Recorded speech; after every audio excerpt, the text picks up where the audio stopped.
Hey there, today I want to show you how to use the visibility widget in Teta. This widget has the ability to show or hide other widgets in Teta. More specifically, we have to wrap the widget we want to be shown or hidden inside the visibility widget as a child. Once we have added the visibility widget right before any other widget, we will be able to change our selected widget's visibility by writing true or false within the field.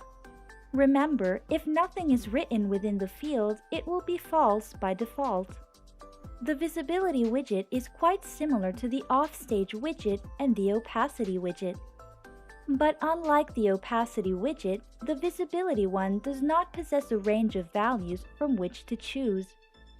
Instead, its child can only either be visible or invisible. If you want to see other Teta tutorials, don't hesitate to visit our YouTube channel.